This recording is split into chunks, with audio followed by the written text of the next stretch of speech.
private members bill ever as a committee in this 44th Parliament. Welcome, Mr. Masse. You have up to 10 minutes, but if you can do 7, that would help us finish on time. But as I say, you have up to 10 minutes if you so choose. Sure. No, and you know what, Mr. Chair, thank you very much for having me. And maybe you can just signal to me when you get 1 minute, and I'll scoot on through and do that. I want to make sure that respect the committee's time and thing here. So I'm really pleased to be here and present Bill C-248. Members of this committee know that it was in the House of Commons and it passed first reading. I want to thank the authors of the bill, being the Librarian of Parliament, who helped work on it. It's a privilege to bring this legislation forward and to be the one doing so. This has been a big environmental movement in the Windsor area and Southern Ontario for a long time. We are endeavoring to protect lands for almost half a century, in particular this area, because of our industrialization and the fact that we also have a lot of agriculture, and so our natural areas have been taxed. And I want to say thanks to a number of groups, to essential partners, recognize Chief Duckworth of Caldwell First Nations, the Mayor and City Council of Windsor, Wildlands League, Unifor Environment Committee, Wildlife Preservation Canada, Citizens Environmental Alliance, Essex County Field Naturalists, Green Uma, Friends of Ojibway, and Save Ojibway organizations, and all the local residents over the years that have sent in thousands of petitions, letters, and so forth. It's been really special.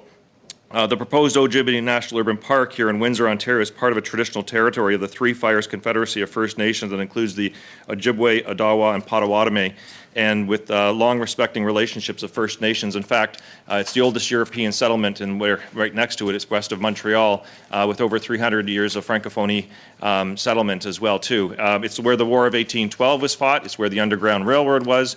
It is also where the Rum Runners were. So there's been lots of heritage and tradition going on in this corridor. And the proposed urban park that we have here is part of tall grass prairie. There's only 1% left in all of Canada. And this area is very special because it's been preserved almost by accident. There have been a number of different community organization groups that have been trying to protect this land over a number of different years, and it's come about really because the City of Windsor has been very good stewards, as well the Province of Ontario, and there has been some federal lands that I'm going to get into later that are now part of, really a change that could be not only good for 200 of Canada's 500 endangered species right down there, but also to ecotourism, and right next to it we're building the Gordie Howe Bridge, Canada's largest infrastructure project that goes into the United States. And so Ojibway Shores on the waterfront there is 33 acres and is the last undeveloped spot along the Detroit River in the City of Windsor and in the area, maybe in the Great Lakes, where it actually has a complex of a number of different tall grass, prairie, a number of different species at risk, and they connect into several other properties that actually the City of Windsor owns, the Province of Ontario has, and Ojibway Shores itself is actually owned by the Port Authority. Since the introduction of this bill, I've been trying to save this, as well as others in the community, this land from development. It is now actually on a member of understanding within Parks Canada and Environment Canada to protect it. It's crucial because at one point the Port Authority wanted to bulldoze this area down and develop it, using it basically for landfill from the Gordie Howe Herb Gray Parkway project. That's now protected, and when it was inventoried by the field naturalists, it ranks as some of the highest and most valuable property for the ecosystem in Ontario. There are several areas that I'm going to touch on briefly that connect into this. There's a Spring Garden Natural Area, which is the City of Windsor. I was on City Council when we actually protected that. It's got everything from the Duke Skipper, red-headed woodpecker, the gray fox, all kinds of different American chestnut trees, a whole series of ecosystems there. Because we're actually a Carolinian area and off the water, it creates this eco-diversity and a hotspot for species. There's also the Black Oak Heritage Park, which is next to Ojibway Shores.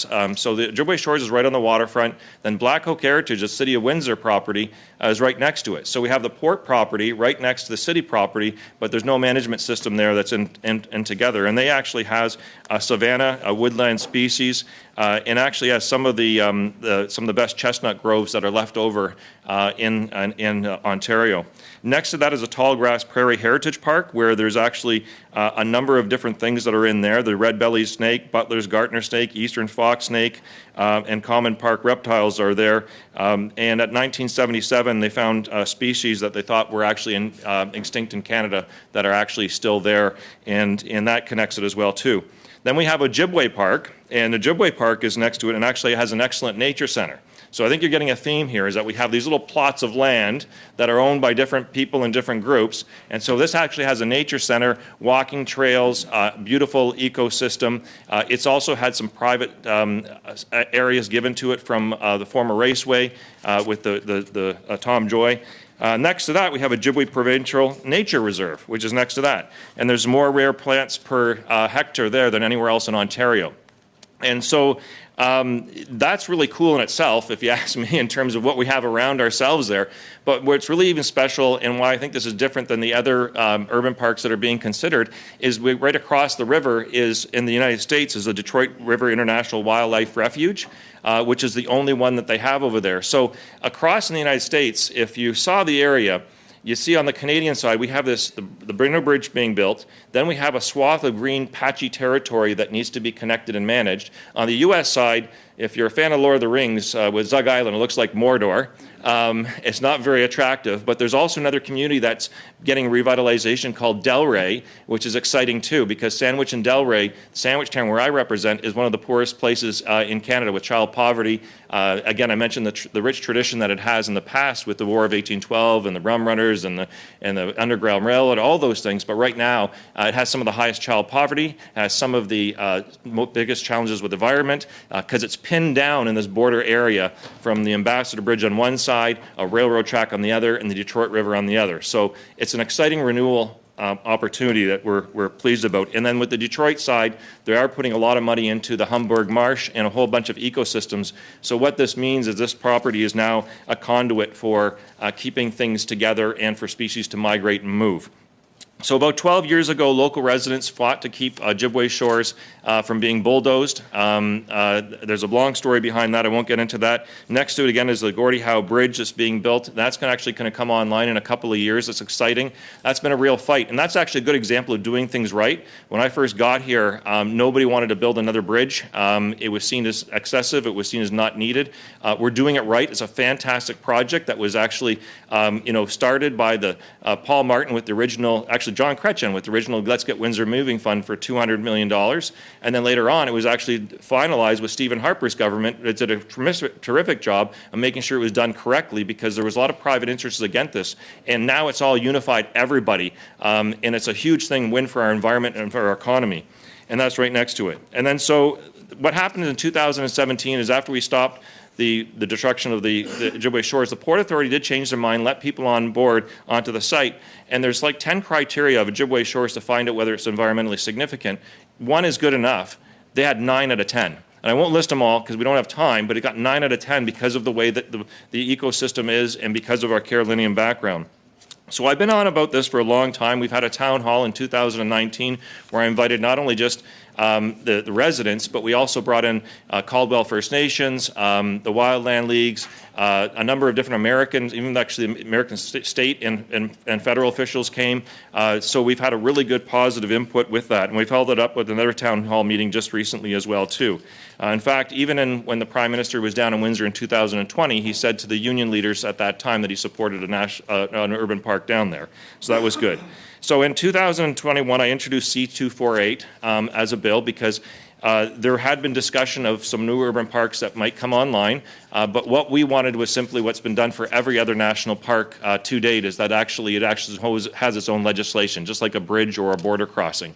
And so that's what we're doing, is we're amending the schedule in the Parks Act to add this area. And I only have 1 minute left to wrap up because I would rather have interaction with everyone.